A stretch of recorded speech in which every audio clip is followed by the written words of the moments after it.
A pergunta, né, que muitos são paulinos fazem agora aí nas redes sociais, né, galera? O Caleri, ele é insubstituível? O Caleri é intocável? Só tem ele mesmo de centroavante no São Paulo Futebol Clube, galera? É o único que pode ser titular? O esquema de jogo tem que ser ali para favorecer o número 9 do São Paulo? Comente aí, a gente vai começar esse vídeo exatamente fazendo esse tipo de pergunta para vocês, beleza? A gente tem uns números aqui interessantes aqui para a gente debater aqui também sobre o 9 do São Paulo, que não está vivendo boa fase, inclusive já tem especulações aí também, né, sobre uma possível saída do Caleri do time do São Paulo, mas a gente vai falar disso aqui no decorrer do vídeo também, tá bom? Vamos falar aqui também que time europeu aí, quem é o time europeu que quer levar o 10 do São Paulo, exatamente, o 10 do Sub-20 do São Paulo aí, que agora tem um empresário que não é de brincadeira e o São Paulo corre para renovar com ele, tá bom? E o Galopo, hein? Pois é, o Galopo pode estar pintando no futebol italiano, né, galera? A gente vai falar aqui que time que está querendo levar o Galopo e o Newcastle também que quer despejar um caminhão de dinheiro aí para levar hoje considerada a joia aí do São Paulo Futebol Clube, o William Gomes, isso mesmo, e a gente vai repercutir aqui nesse vídeo também, tá bom?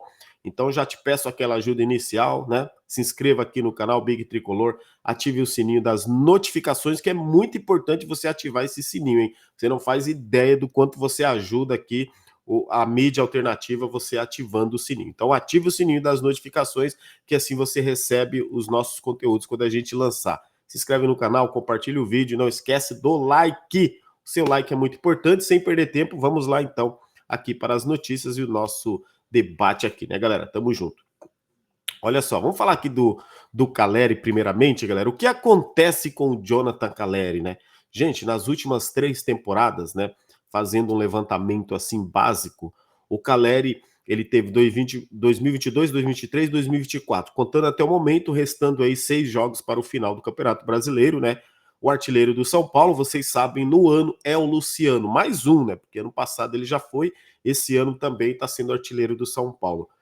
E o Caleri, em 2022, ele marcou 27 gols. Em 2023, ele marcou 14 gols. E até o momento, em 2024, ele marcou 14 gols. Números baixos para um artilheiro, né, galera? Se a gente levar em consideração, nos 3 anos de São Paulo, o Caleri marcou, então, 14, 14, 28, com 27, 55 gols. Se você divide isso aí por 3, dá o quê? Dá uma média de 18, vai, 18 gols, 18, 18, 36, 54, 18 gols por ano. É pouco, né, galera? Muito pouco para um centroavante. Bem verdade que o Caleri é um jogador muito participativo dentro de campo, né? Um jogador que está sempre brigando, toma bastante amarelos também, exatamente por conta dele ser voluntarioso, tá ali sempre brigando com os zagueiros, né? E aí tem sempre aquela a mística, né? A bola não chega no Caleri. Então o que eu quero dizer para vocês é o seguinte: para o São Paulo jogar com o Caleri, a bola precisa chegar, não é verdade? Se a bola não chega, então não faz muito sentido então você jogar com o Caleri. O que eu quero dizer é o seguinte, galera, esquece a idolatria, a importância dentro de campo. O quanto o Caleri hoje é importante dentro de campo para esse time e se realmente ele não pode ter substituto. Não pode, que eu digo assim, será que não tem ninguém que pode substituir o Caleri? O André Silva foi contratado para quê? O mesmo questionamento que eu faço do Caleri que eu faço do Luciano. Eu acho que a gente tem que olhar para os dois lados. Ó, se o Luciano é cobrado, por que o Caleri não pode ser cobrado? Estou fazendo aqui uma comparação com o nosso centroavante, que é o homem gol, tá? E não é críticas ao Caleri, é perguntando se a gente não pode ter um outro centroavante, um outro tipo de jogador. Sabe por quê, galera? O Rian Francisco, que vai fazer 18 anos agora no próximo mês, que inclusive já renovou com o São Paulo e é cotado para ser, né, jogador do São Paulo, do elenco principal, do time principal em 2025, ser testado pelo menos, ele não joga como o Caleri, ele não joga de costas, ele não é esse centroavante, ele não é alto, né? Ele tem 1,75 m, o Caleri tem 1,81 m. 6 centímetros fazem diferença. O Caleri é forte, né? O Rian Francisco é mais magrinho. Mas o Rian Francisco é jogador de movimentação. O Rian Francisco me lembra o estilo de jogo do Gabigol, o estilo de jogo lá do Brenner, né? aquele Brenner revelado no São Paulo. Eu digo o atacante de movimentação. Ele me lembra, inclusive, movimentação, o Luciano, né? Sendo um jogador de mais movimentação do que o Luciano, mas é esse tipo de jogador. Então, eu já tô vendo um panorama. Se colocar o Rian Francisco ano que vem e falar, tenta fazer a mesma coisa do Caleri, ele vai ser queimado, porque ele não vai fazer. Ele não vai ter como. É a mesma coisa o treinador falar para o William Gomes, você tem que fazer a mesma coisa do Wellington Rato. Ele não vai fazer. Se o treinador não usar, não souber usar as características, seja ele qual for, o Zubeldia ou qualquer um outro, se não souber usar as características do jogador, aí sim queima o jogador. E não é a torcida, é quem escala. O coordenador de base, o coordenador lá de base do Palmeiras, só para fazer uma comparação aqui rapidinho, né, galera? Que diz o seguinte, é exatamente, o jogador na base ele joga de um jeito, aí chega no profissional, muitos treinadores querem colocar o jogador fora de posição. O que eu quero dizer é o seguinte, é exatamente dessa forma que eu vejo alguns jogadores não dando certo no profissional. Se trouxer o Ferreira lá, que joga na ponta direita, e pegar o Ferreira e falar agora você vai ter que jogar no meio, você vai ter que ser o cérebro, pode ser que não funcione. Se trouxer o William Gomes e dizer assim, o William Gomes, não, perdão, o Rian Francisco falar agora você vai ter que jogar de costas, você tem que segurar os zagueiros. Como tentaram fazer com o André Silva e também não dá certo. O André Silva não é o Caleri, é um jogador de mais movimentação. Então hoje, galera, o Caleri ele não pode ser insubstituível. O São Paulo pode buscar outras maneiras de jogar. Vejo dessa forma. Então, os números baixos do Caleri nas últimas 2 temporadas, talvez seja pelo, sei lá, o rendimento físico do jogador que teve lesões, a idade também vai avançando, o jogador vai ficando mais pesado, mas uma coisa é fato, o Caleri ele precisa de um substituto. O São Paulo precisa pensar numa transição para o Caleri. Galera, é importante para o time? Eu acho importante, ele participa com assistências, que ele tem bastante, né? Os gols são poucos, mas ele contribui dentro de campo. Só que o Caleri não pode ser intocável, precisa ter uma substituição, precisa preparar alguém para isso. Senão, daqui a pouco, a gente fica sem o Caleri de novo, fala, nossa, agora não tem centroavante, ó, o São Paulo desesperado atrás de um centroavante. Eu acho que as coisas têm que acontecer naturalmente, e o São Paulo precisa olhar para isso. É só olhar que nas últimas 2 temporadas, o 9 do São Paulo não é artilheiro do time que é artilheiro, é o 10, que é o Luciano, nas últimas 2 temporadas, que é muito contestado. E o Caleri, que não é contestado, é titular absoluto. Vocês estão entendendo? Então, eu acho que vale também essa reflexão para a gente fazer. Né? Todo mundo gosta do Caleri, inclusive ele é ídolo de muitos São Paulinos. Deixa aí nos comentários também o que vocês acham, galera. Tem que ser um 9 desse jeito? Pode ser um jogador diferente? Fique à vontade aí para comentar, beleza? E vamos falar aqui agora então dele, Galopo, Juliano Galopo, ele mesmo, né? A gente já cansou de dizer que ele chegou, né? A gente manteve muita esperança em cima do Galopo e não rendeu o esperado. Agora a Fiorentina está de olho no Galopo, tá? A ideia é que nos próximos dias, agora abrindo, né, começando o mercado da bola, tá? As informações, inclusive, vêm da Itália e também aqui, que eu pude apurar com o jornalista Alexander Vieira, que o Galopo deve receber proposta da Fiorentina. E aí o São Paulo não deve segurar o Galopo. Não são, galera, revelados valores. Quanto vocês acreditam que vale o Galopo? Vou dar um chute aqui, tá, galera? Quanto eles ofereceriam pelo Galopo? 4 milhões e meio de euros. É um chute só. Fala, Big, você tá louco, tá muito barato. 4 milhões e meio de euros dá quanto? Vai lá, 6 vezes 4, 24, 6 vezes 30, 27 milhões de reais? Quase 30 milhões de reais no Galopo. Mais ou menos. Eu acho que é isso. Tá? Eu chutaria isso aí. O São Paulo, logicamente, vai querer valorizar o jogador, mas eu acho que quase 30 milhões de reais é mais ou menos o que o São Paulo pagou pelo Galopo, não é? E eu acho que chega a isso, o São Paulo não pensa em 2 vezes em vender o Galopo, tá bom? Galopo que não tem espaço no São Paulo, né? Não continua sem espaço com o Zubeldia. A Fiorentina fazendo realmente a proposta que é o que o São Paulo espera. A Fiorentina, inclusive, galera, pelo que eu apurei, já entrou em contato com o staff do jogador e deve apresentar uma proposta para o São Paulo aí no Galopo. E vai abrindo uma porta de esperança para o São Paulo, que é o seguinte, né, galera? São, assim, jogadores que estão, de repente, encostados, que é exatamente onde o São Paulo pode conseguir algum dinheiro, né? A gente ainda tem esperança de pintar proposta para o Nestor aí, né, Nestor? Vamos ver. Quem sabe nessa janela de transferência agora, então, esses jogadores aí comecem a sair, o São Paulo comece a ganhar novos ares e também fazer novas contratações, né? Ou até mesmo abrir espaço também para a garotada da base, que é o que deve acontecer. Comenta aí também para você aí quanto você acha que o Galopo vale. Eu chutei aqui, 4 milhões e meio a 5 milhões de euros. Eu acho que não passaria disso uma proposta. Fique à vontade aí para comentar, tá bom? Pois é, a gente está falando aqui de meio campo, a gente está falando de times europeus, né, interessados no Galopo, agora tem times interessados também no Matheus, meu amigo, Matheus Alves, camisa 10 da base na mira dos europeus, tá bom, galera? Olha, e aí a situação contratual do Matheus Alves, que é muito bom jogador, muito técnico, né? O Rogério Ceni, inclusive, né? Eu lembro que o Rogério elogiava ele ainda, eu acho que quando ele tinha ali os seus 15, 14, 16 anos, o Rogério, eu lembro de uma entrevista do Rogério falar que na base tinha um 10, que era o Alves, que era muito bom jogador. E hoje esse jogador com 19 anos, eu acho que ele tá no São Paulo desde os 12 anos de idade. Ele hoje com 19 anos é o maestro ali do meio-campo São Paulino, jogador de movimentação. É bem verdade que aquele 10 meio clássico que às vezes some no jogo. Mas o Matheus Alves, ele tem muita técnica mesmo, tá bom, galera? Bem aproveitado, bem utilizado. Eu acho que esse jogador, ele daria muito bem em qualquer time aqui do futebol brasileiro. Agora, detalhe, o São Paulo tem contrato com ele só até janeiro de 2026, tá bom, galera? Então tem aí mais 1 ano e 2 meses de contrato com ele. 1 ano e 3 meses no máximo.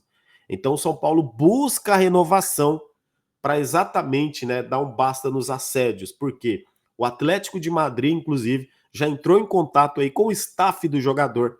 E sabe quem é o empresário dele? Ele mesmo, o pai de todos, Giuliano Bertolucci, que não era o Giuliano Bertolucci, mas aí eu fui averiguar também, buscar ali informações, né?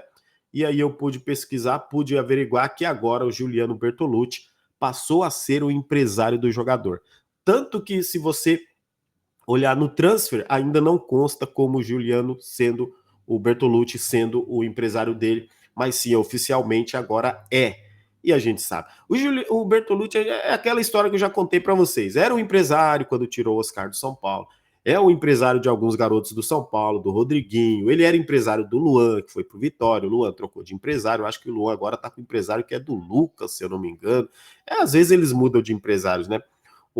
Então, assim, o Bertolucci são muitos jogadores jovens que ele tem no Brasil. O que eu vejo do perfil dele é que ele não tem assim, ele não deixa o jogador jovem mofar muito no time nos times que ele tem os jogadores.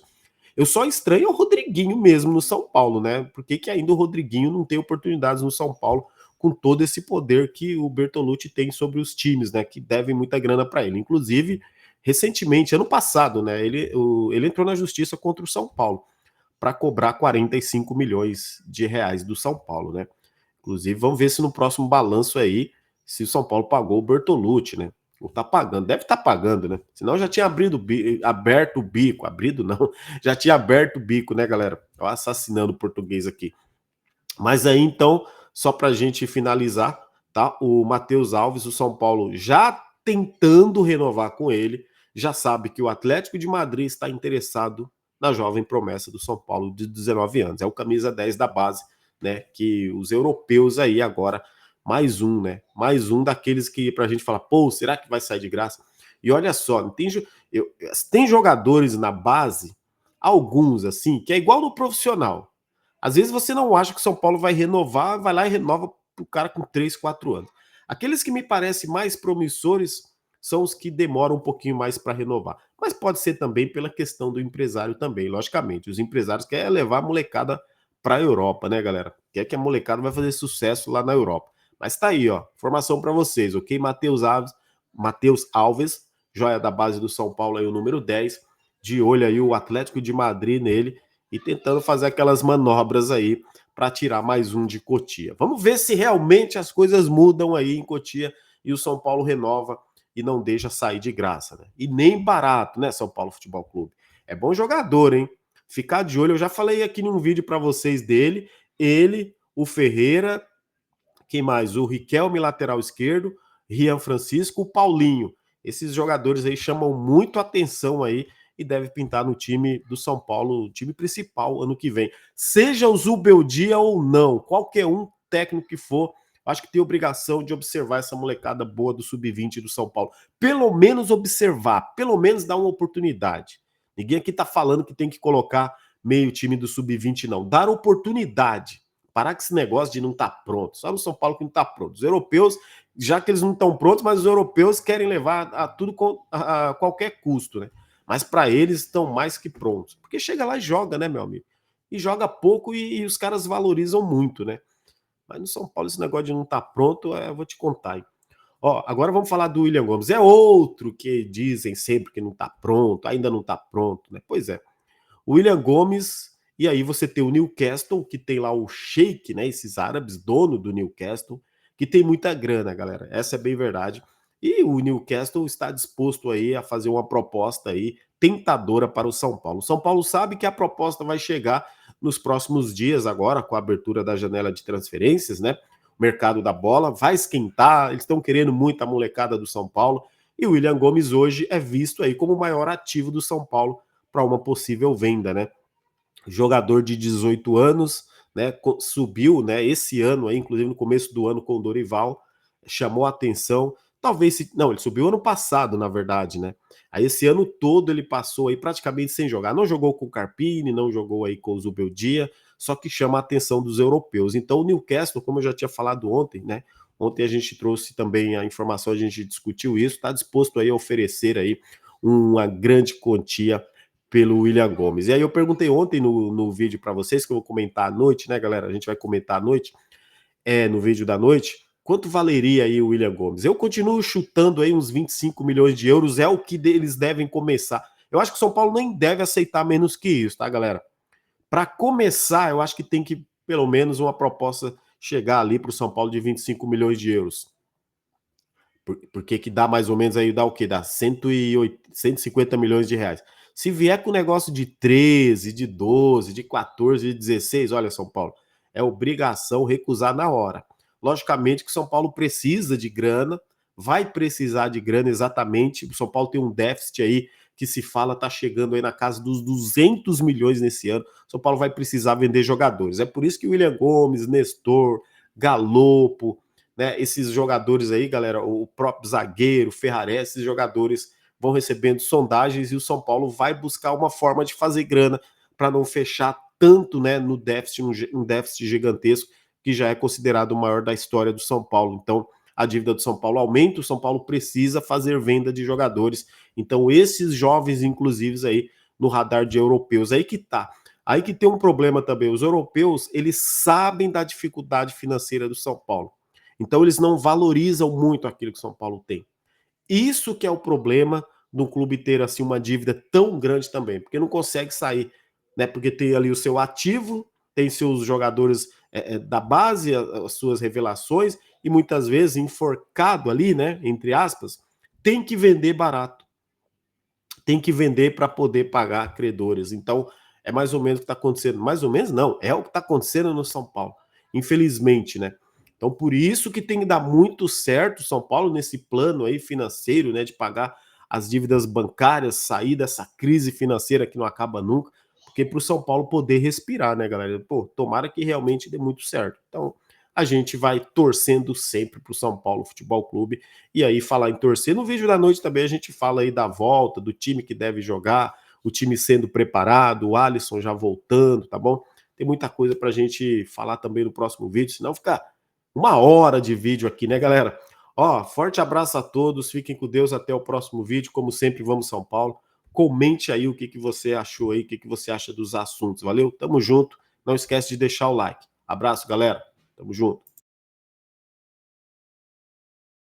Tricolor, a paixão é imensa. No campo, na arquibancada, nossa força não se cansa.